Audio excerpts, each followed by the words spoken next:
Starting with the name of Allah most beneficent most merciful. अल्लाह के उस पाक नाम से शुरू करता हूँ जो बड़ा मेहरबान और नहायत रहम वाला है। Today's the topic of our discussion is related with the index number. आज का लेक्चर, आज का टॉपिक एक नया chapter, the chapter is related with index number. Index number होता क्या है, इसका यूज क्या है, इसके डिफरेंट फार्मूलाज कैसे अप्लाई किए जाएंगे और इसकी एप्लीकेशंस क्या है। तो स्टार्ट करते हैं इस लेक्चर को। सबसे पहली बात, index number measure the relative change in price, quantity, value और some other item of interest from one time period to another. हम जिंदगी के अंदर बहुत दफा ये देखते हैं, time to time price fluctuate कर रही होती है लोग चीजों की। प्राइस की वजह से quantity, value, interest, time period हर चीज इफेक्ट कर रहा होता है। आप आज अगर शुगर खरीदने गए हैं, आज अगर वीट खरीदने गए हैं, तो कल आपको शायद वो प्राइस ना मिले, या एक हफ्ते बाद शायद वो प्राइस के अंदर चेंजिंग आ जाए।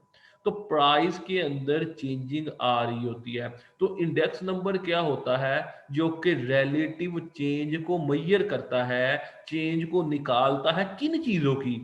तीन चीजों की। नंबर वन, प्राइस के अंदर कितनी फ्लैक्चुएशन है, हम वो फाइंड करेंगे। क्वांटिटी के अंदर कितनी फ्लैक्चुएशन आई, वो फाइंड करेंगे। वैल्यू के अंदर कितनी फ्लैक्चुएशन आई, वो फाइंड करेंगे। और इन सब की वजह से इंटरेस्ट भी इंपैक्ट करता है। किस तरह करता है? अगर एक बंदे की परचेजिंग पावर ही नहीं है कुछ खरीदने की, अगर एक रोटी, एक गरीब के पास 10 रुपए और खमीरी रोटी 15 रुपए की है, तो वो सरवाइव नहीं कर पाएगा, वो खमीरी नहीं खा पाएगा, वो खरीद ही नहीं सकेगा। तो इसका मतलब है वन टाइम पीरियड से अदर टाइम पीरियड में अगर हम मूव करें, चाहे वो एक माह का हो, चाहे वो एक क्वार्टर का हो, चाहे वो 6 माह का हो, चाहे वो एक साल का हो, तो चाहे वो वीक का हो, टाइम टू टाइम ये चीजें इम्पैक्ट कर रही होती है, चीजें चेंज हो रही होती हैं, चीजें बदल रही होती हैं। तो ये सारी चीजों को हमने मैयर करना सीखना है कि अगर जब चीज चेंजिंग आए तो हम इसको कैसे मैयर करेंगे। A simple index number measure the relative change in one or more than one variable। तो सिंपल इंडेक्स नंबर क्या होता है, जो कि चेंज को मैयर करता है। एक भी वेरिएबल हो सकता है, एक से ज्यादा भी हो सकती है। एक वक्त में मुमकिन है वीट, राइस, शुगर केन, इन सब की प्राइस इंपैक्ट कर जाए, और हो सकता है एक वक्त में सबकी प्राइस सेम रहे, सिर्फ वीट की प्राइस बढ़ जाए। तो वी विल फाइंड क्या, we will find the relative change. हम चेंज को मालूम करना चाह रहे हैं। अगर चेंज आया तो बातों की हद तक नहीं हमने मालूम करना स्टैटिस्टिक में, हमने मेजरमेंट करके देखना है कितना इंपैक्ट आया, कितना चेंज। अच्छा, अब when we talking about the index number, हर चीज का, हर चैप्टर का, हर एक का कोई ना कोई इंप्लीमेंटेशन है, कोई ना कोई यूजेस है। तो फर्स्ट ऑफ ऑल जो इंडेक्स नंबर है, इसको अगर हमने कोई भी फ्रेमिंग करनी है, सूटेबल पॉलिसीज इंप्लीमेंट करनी है, पाकिस्तान की इकोनॉमी को बेटर करना है, पाकिस्तान की इकोनॉमी के अंदर चेंज लेके आना है, हमें ट्रेंड्स को देखना है, ट्रेंड टेंडेंसीज को स्टडी करना है, तो we have to find index number. पिछली गवर्नमेंट से अब तक कितना चेंज आया, अक्सर आप फिगर्स देखते हैं, तो कौन बताता है रिलेटिव चेंज, कौन निकालता है? इंडेक्स नंबर निकालता है। इंडेक्स नंबर इस काबल होता है कि वो रिलेटिव चेंज को फाइंड करे, इंडेक्स नंबर इस काबल होता है कि वो रिलेटिव चेंज को बताए। तो सबसे पहली बात इंडेक्स नंबर की, the positive two things. The one thing is suitable policies को इंप्लीमेंट करना है। मैंने कोई नई चीज लेके आनी है, मुल्क के अंदर कोई नई इंप्लीमेंटेशन लेके आनी है, मुल्क के अंदर कोई नई पॉलिसीज इंप्लीमेंट करना चाह रहा हूँ, मुल्क के अंदर कोई चेंजिंग लेके आ रहा हूँ, मुल्क के अंदर प्राइस को कंट्रोल करना चाह रहा हूँ, मुल्क के अंदर कुछ और करना चाह रहा हूँ, पिछली सब्सिडी को खत्म करना चाह रहा हूँ, नई सब्सिडीज देना चाह रहा हूँ। ये सारी चीजें इंडेक्स नंबर हमें बताएगा। उसके अलावा ट्रेंड्स को देखना चाहता हूँ कि पुराने 5 साल का ट्रेंड ये था, इनके आने से ट्रेंड ये हो गया, पुराने 5 साल का ट्रेंड ये था, इनके आने से ट्रेंड के अंदर ये चेंजिंग आ गई। पहले 5 साल वीट की ये कीमत रही, 2 रुपया बढ़ी, पेट्रोल इतने पे रहा, अब एकदम इतनी फ्लैक्चुएशन आ गई। तो we will calculate everything on the basis of the index number. Index numbers are names after the activity they measure. Their types are as under. Basic concept. सबसे पहली बात, अगर प्राइस इंडेक्स नंबर निकालना है तो प्राइस इंडेक्स नंबर होता क्या है? Major change in price over a specific period time. एक पीरियड के टाइम के अंदर हमने प्राइस को देखना है। वो पीरियड क्या हो सकता है, वो टाइम क्या हो सकता है? मैंने बताया एक वीक भी हो सकता है, एक मंथ भी हो सकता है, 6 माह भी हो सकता है, साल भी हो सकता है। तो ये क्वेश्चन हमें बताएगा कि टाइम हमें क्या दिया है। ये क्या करता है? बेसिकली ये चेंज को बताता है कमोडिटीज। कमोडिटीज में आपकी राइस, कमोडिटीज में आपकी वीट, कमोडिटीज के आपके शुगर केन, ये सारी आपकी कमोडिटीज हैं at the present year as against base year. Base year कौन सा है? जिस ईयर करंट ईयर को हम कहते हैं बेस ईयर। फॉर एग्जांपल, आपके पास एक साल 2021 है, एक साल आपके पास 2000 है, तो बेस ईयर क्या हुआ? बेस क्या होगा? 2021। क्योंकि आप करंट ईयर पे आ रहे हैं तो बेस ईयर। हाँ, या तो आप एग्जामिनर ये कह दे कि आपने इसको बेस लेके चलना है, तो जिस तरह वो कहेगा हम उस तरह चलेंगे। तो क्वांटिटी इंडेक्स नंबर भी वही होता है। इसके अंदर भी हम चेंज मैयर को चेंज कर रहे होते हैं, गुड्स को प्रोड्यूस और गुड्स कंज्यूम, जो चीजें हमने बनाई या जो चीजें हमने खा पी ली, फ्रूट खा ली, वेजिटेबल खा ली, तो हम उसकी भी चेंजिंग को मैयर कर रहे होते हैं। उसकी भी एक पीरियड के दरमियान, एक माह के दरमियान, कुछ अरसे के दरमियान जो चेंज है उसको हम मैयर कर रहे होते हैं। अब अगर मैं इंडेक्स नंबर को स्टडी करूं तो सबसे पहली बात, इंडेक्स नंबर के there are two different concept. एक होता है अनवेटेड इंडेक्स नंबर, एक होता है weighted index number. Unweighted index number के अंदर सबसे पहली बात सिंपल एग्रीगेटिव इंडेक्स नंबर आ जाता है, फिर सिंपल एवरेज और प्राइस रिलेटिव आ जाता है। वेटेड इंडेक्स के नंबर अंदर वेटेड एग्रीगेटेड आ जाता है और वेटेड एवरेज और प्राइस रिलेटिव आ जाता है। इन सबको हम वन बाय वन अगले लेक्चर्स के अंदर डिस्कस करते जाएंगे, अगले स्लाइड्स के अंदर। ओके, सबसे पहली बात, सिंपल एग्रीगेटिव मेथड क्या होता है? It consist in expressing the aggregate price of all commodities in the current year as an percentage of the aggregate price in the base year. अच्छा, आपने ये याद रखना है, when we talking about index number, तो दो तरह की प्राइस होगी। कौन कौन सी? करंट ईयर, दूसरी बेस ईयर। अच्छा, पी एन कहते हैं, ये पी वन है आपकी बुक के अंदर, ये पी एन भी कुछ जगह पर लिखा हुआ मिलेगा, summation P N. P N या पी वन का मतलब क्या हुआ? Current year. नोड का मतलब क्या हुआ? Base year. नोड का मतलब क्या हुआ? जो है, नहीं सॉरी, पी एन का मतलब हुआ कि आपने करंट ईयर के अंदर जो है वो क्या ली, और नोड कहते हैं बेस को, हमेशा नोड होता है बेस के ऊपर हम बात करते हैं। वो हम देखेंगे कि उसके ऊपर बेस ईयर की प्राइस जो होगी वो पी नोड को डिनोट करेगी, और करंट ईयर की जो प्राइस होगी वो पी एन को नोट करेगी। इसी तरह अगर क्यू एन आएगा तो करंट ईयर की क्वांटिटी आ जाएगी, क्यू नोट आएगा तो बेस ईयर की क्वांटिटी आ जाएगी। तो ये बेसिक फार्मूला है किसका? Summation P one over P note. अब नीचे लिखा हुआ है कि ये पी जीरो वन से क्या मुराद है? ये जीरो वाला इधर आ गया, वन इधर आ गया। इसका मतलब है मैं करंट ईयर की इंडेक्स नंबर को कैलकुलेट करना चाहता हूँ। पी वन का मतलब है total of the current year price of all commodities, और पी नोट का मतलब है total of the base year price of all commodity. P note इधर आएगा, ये पी नोट इधर आएगा। तो पी वन क्या हुआ? करंट ईयर की प्राइस अगर मैंने कैलकुलेट करनी है तो पी एन या पी वन के जरिए, और बेस ईयर की प्राइस को कैलकुलेट करना है तो पी नोट के जरिए। कैसे? Let's see the example. From the data given below construct the index number for the year 2007 on the base year. बता दिया आपको, बेस ईयर क्या दे दिया?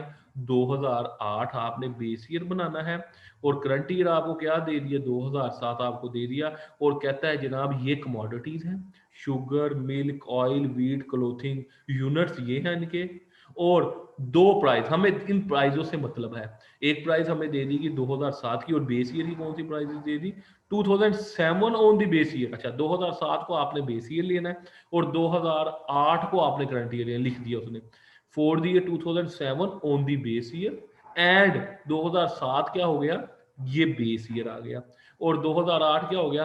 करंट ईयर चाह रहा है। कहता है जनाब मुझे आपकी मेहरबानी प्राइस इंडेक्स कैलकुलेट कर दें। Let's see. ओके, हमने क्या किया? 2200, 1868, 6950, इन सब की वैल्यू को ले लिया, और दूसरी भी सब की वैल्यू को सम कर लिया, जमा कर लिया। 3200, 200, 71, 1060, इन सब की वैल्यू को जमा कर लिया। अच्छा, अब उसने कहा था बेस ईयर कौन सा लेना है आपने? 2007 पीछे क्वेश्चन के अंदर। तो 2007 की जो वैल्यूज आई वो क्या आ गई? नोट। मैंने आपको कहा था बेस हमेशा नोट होता है, पी नोट क्या आ गया बेस ईयर, और पी वन क्या आ गया करंट ईयर। तो करंट ईयर की तो सारी ये प्राइस आ गई और बेस ईयर की सारी ये आ गई। तो जब हमने इसको कैलकुलेट करना है तो कैसे कैलकुलेट करना है, इसका फार्मूला कैसे होता है, P one over P note, तो पी मल्टीप्लाई बाय 100। तो पी वन की वैल्यू क्या दी गई आपको 4351 डिवाइडेड बाय 3236 बेस ईयर की प्राइस मल्टीप्लाई बाय 100। तो हमारे पास जो आंसर आया वो आया 134.45। दोबारा देखें, हमें दो प्राइजेस कमोडिटीज गिवन थी, दो प्राइस गिवन था। जो 2007 था उसको उसने कहा जी आप बेस ईयर ले लें, और जो 2008 है इसको करंट ईयर लिए। तो P1 आपने करंट ईयर को शो करता है, P नोट आपके बेस ईयर को शो करता है। तो फार्मूला क्या हो गया, summation Pn over P note multiply by 100। तो 4351 डिवाइडेड बाय 3236 मल्टीप्लाई बाय 100। तो जब आपने इसको सोल्व किया तो हमारे पास आंसर क्या आ गया 134.45। अब ये नीचे लिख रहा है कि 2007 से 2008 की जो प्राइस के अंदर फ्लक्चुएशन आई है वो कितने परसेंट आई है, 34.45%। ये आपको कैसे पता लगा, ये 100 से ऊपर चला गया। बेसिकली जवाब जो कंप्लीट आता है वो 100 आता है, तो 34.45 जो है वो 100 से अबव है। तो इसका मतलब है ये 34.45 जो है हायर प्राइस है एज कंपेयर टू प्रीवियस से जो है वो हायर प्राइस है प्रीवियस से ज्यादा। तो 2007 से 8 में ये चेंजिंग आई, तो हमें ये पता लग गया, ये मालूम हो गया कि प्राइस के अंदर फ्लक्चुएशन को कैसे कैलकुलेट करना है पिछले साल से इस साल। दूसरा, सिंपल एग्रीगेटिव और relative method. The current year base is expressed as a price relative of the base year price. These price relative are then aggregated to get the index number. Basically the basic formula। अच्छा, अब जो हम aggregate को find करते हैं तो there are the different method to find aggregative. हम इसे अरिथमेटिकल मीन से भी मालूम कर सकते हैं, ज्योमेट्रिकल मीन से भी मालूम कर सकते हैं, और मीडियन से भी मालूम कर सकते हैं। अब ये पेपर के ऊपर है कि एग्जामिनर आपको कौन सा मेथड कहता है, कहेगा जी अरिथमेटिक मीन से मुझे निकाल दे, रिलेटिव मेथड्स ज्योमेट्रिकल मीन से निकाल दे, या मीडियन से निकाल दे।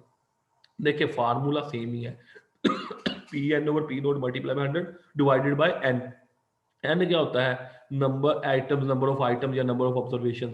तो ये आ गया। अगर ज्योमेट्रिकल मीन है तो सिर्फ इधर लॉग का इजाफा हो गया, लॉगरिथम का, क्योंकि आपको पता है when we discuss central tendency तो उसके अंदर हमने देखा कि लॉगरिथम की बात आती है जब हम ज्योमेट्रिकल मीन की बात करते हैं। तो पी एन और P naught multiply by 100 divided by N. तो ये देखें ये भी एक फार्मूला लग गया, इंप्लीमेंट हो गया, ये भी एक चीज आ गई। अब लेट्स सी द एग्जांपल। आपके पास ये कमोडिटीज देगी, ये प्राइस दे दिया, और ये आपको क्या दे दिया, ये भी प्राइस, एक साथ की प्राइस है 2007 और एक 2008 की। उसने कहा जनाब आपने इसके अंदर से किस मेथड के तहत कैलकुलेट करना है, अरिथमेटिक मीन मेथड आपको गिवन है, और आपको ये बता दिया आपने क्या करना है, construct the index number for the 2008 के लिए कैलकुलेट करना है, 2007 को आपने बेस लेना है, taking 2007 as base as by using arithmetic mean. तो 2007 आपका बेस ईयर है, 2008 आपका करंट है। तो पुराने वाला ईयर हमेशा क्या आ रहा है बेस, और अगला ईयर कौन सा आ रहा है करंट। अब लेट्स सी द एग्जांपल। अब देखें बेस ईयर को हम कहते हैं पी नोट, और करंट ईयर को हम कहते हैं पी एन, पी वन।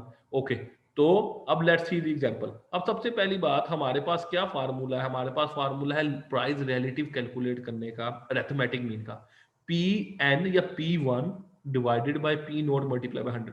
तो 10 को डिवाइड किया 6 पे और मल्टीप्लाई बाय कर दिया 100 से, तो ये जवाब आ गया। 2 को डिवाइड किया 12 से, मल्टीप्लाई बाय कर दिया 100 से, तो ये आंसर आ गया। 6 को डिवाइड किया 4 से, मल्टीप्लाई कर दिया 100 से, तो ये आंसर आ गया।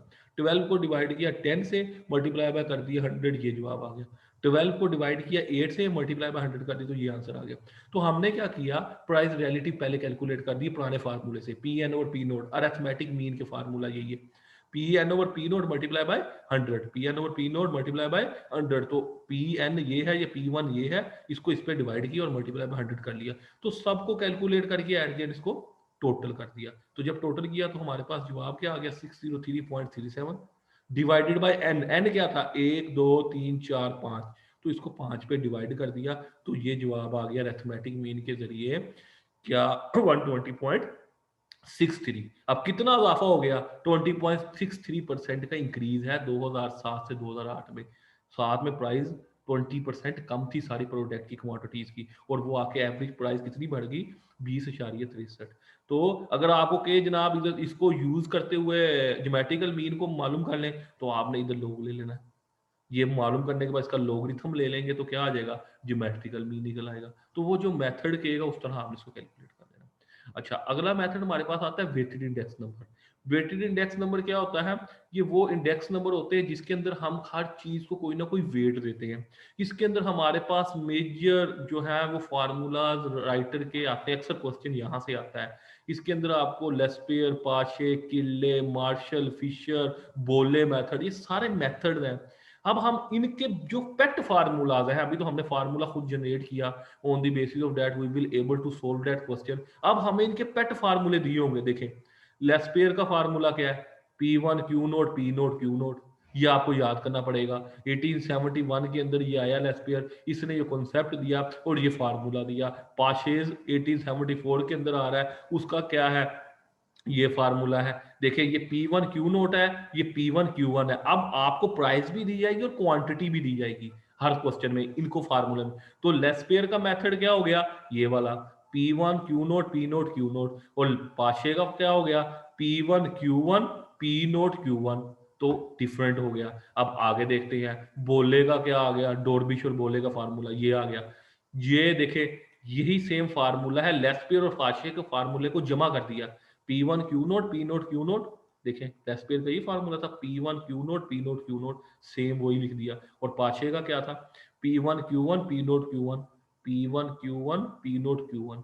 तो इन दोनों को जमा करके 2 पे डिवाइड कर दिया, तो क्या निकल आया, डॉर्बिश एंड बोले का फार्मूला निकल आया। यानी कि आपने सिर्फ याद किसका किया, लेस्पेयर का और पाशेस का। जब इसको जमा करके 2 पे डिवाइड कर देंगे तो कौन सा निकल आएगा, इसका। और जब इसको मल्टीप्लाई करके अंडर रूट ले लेंगे, सेम देखें वही है Laspeyres, P1 Q note P note Q note, P1 Q note P note Q note, वही है पाशे, P1 Q1 P note Q1। और जब इसका अंडर रूट ले लेंगे तो ये क्या बन जाएगा, फिशर का। तो इसका मतलब है आपने अभी तक सिर्फ दो फार्मूले को पक्का याद करना है, एक लेस्पेयर का, मुझे ये फार्मूला है, और दूसरा पाशेस का, उसका ये फार्मूला है। When we add Laspeyres and Paasche's formula divided by 2, तो हमारे पास जो जवाब आएगा वो क्या आएगा जनाब, हमारे पास जो जवाब आएगा वो क्या आएगा, हमारे पास जो जवाब आएगा वो आएगा डॉर्बिश और बोले का फार्मूला। और जब इनको मल्टीप्लाई कर देंगे, इधर जमा किया है और 2 पे डिवाइड, इधर 2 पे डिवाइड नहीं करना, सिर्फ इसका अंडर रूट ले लेना है। जब मल्टीप्लाई करके अंडर रूट ले लेंगे तो वो क्या बन जाएगा, फिशर का फार्मूला बन जाएगा। अब मार्शल का फार्मूला देखते हैं। देखें मार्शल का फार्मूला भी वही है, P1 Q note P1 Q note P note Q note, और P1 Q1 P note Q1। तो इसको सिर्फ जमा करना है। इधर तो आपने 2 पे डिवाइड किया था, जब 2 पे डिवाइड किया तो वो क्या बन गया, डॉर्बिश। अगर आपने मार्शल को देखना है तो सिर्फ क्या जमा करना है, इनको आपस में सिर्फ जमा कर देना है, तो ये बन जाएगा मार्शल का फार्मूला। यानी कि इन द सिंपल वे सिर्फ यू विल कैलकुलेट 2 फार्मूलाज, आपको लेस्पेयर और फिशर का या पाशेस का याद होना चाहिए। When we add Laspeyres and Paasche's तो वो बन जाएगा मार्शल। जब ऐड करके 2 पे डिवाइड करेंगे तो वो बन जाएगा बोले या डॉर्बिश, और जब इनको आपस में मल्टीप्लाई करके अंडर रूट ले लेंगे तो वो बन जाएगा फिशर। तो 2 फार्मूले से 3 अगले फार्मूले डेवलप हो गए। अब लास्ट फार्मूला किसका है, किले का। किले का डिफरेंट फार्मूला है, ये P1 और Q है और P नोट Q है। इसके अंदर सिर्फ जो है वो सिर्फ यही चीजें हैं, सिर्फ ये 2 चीजें आती है, इसके अलावा कोई चीज और नहीं है। तो ये आपको फार्मूला याद करना पड़ेगा। उसके अलावा ये 2 सिर्फ याद करने पड़ेंगे। On the basis of that formula you will able to calculate, कौन कौन सा फार्मूला कैलकुलेट हो जाएगा, डॉर्बिश का, फिशर का, मार्शल का। Okay, let's see the example. अब एग्जांपल लेके देखते हैं कि जनाब इसको सोल्व कैसे करना है इतने मुश्किल फार्मूलाज को। Let's see the example. Okay, कुछ आइटम्स आपको गिवन है, प्राइस आपको गिवन है, 2002 की प्राइस गिवन है और 2007 की प्राइस गिवन है। तो बेस ईयर कौन सा हुआ, अगर नहीं भी बताया इधर तो हमेशा बेटा पहले वाला ईयर बेस हो गया। तो ये बेस प्राइस है, ये बेस क्वांटिटी है, ये बेस प्राइस है, ये बेस क्वांटिटी है। वो करंट प्राइस है, ये करंट क्वांटिटी है। तो ये बेस प्राइस P नोट है, ये Q नोट है, ये P1 है, ये Q1 है, ये याद रखना है। तो पहला साल कौन सा होता है, बेस, चाहे वो प्राइस हो चाहे वो प्रोडक्शन, और प्रोडक्शन मीन क्वांटिटी। तो दूसरा साल कौन सा होता है, जो करंट ईयर है वो N होता है या 1 होता है। तो P1 या PN या Q1 या QN। तो ये निकल आया। आप देखिए P note Q note P one Q one.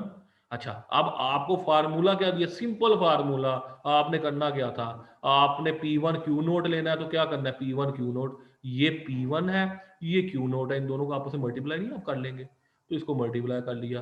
P note Q note लेना है तो ये पी नोट है ये क्यू नोट है, इनको आपस में मल्टीप्लाई नहीं कर लेंगे आप इजीली, तो मल्टीप्लाई कर लें। अगर आपने पी वन क्यू वन लेना है तो ये पी वन है ये क्यू वन है, इनको आपस में मल्टीप्लाई कर लें। पी नोट क्यू वन लेना है तो ये पी नोट है ये क्यू वन है, तो इसको आपस में मल्टीप्लाई कर लें। तो यानी कि अब जब आपको ये पता लग गया बेस प्राइस क्या है, बेस क्वांटिटी क्या है, करंट प्राइस क्या है, करंट क्वांटिटी क्या है, तो जो मर्जी चीज फार्मूले की बारी बारी पुट करें, पी एन क्यू नोट तो पी एन ये आ गया, P one Q note P one ये आ गया, क्यू नोट ये आ गया, मल्टीप्लाई करते गए एंड पे सम कर दिया। तो इन चारों टोटल से हम सब कुछ कैलकुलेट करेंगे कैसे, रेस्पेयर का फार्मूला जो था 34370 डिवाइडेड बाय 28020, तो हमने फार्मूले को पुट किया, मल्टीप्लाई 100 किया तो ये निकल आया।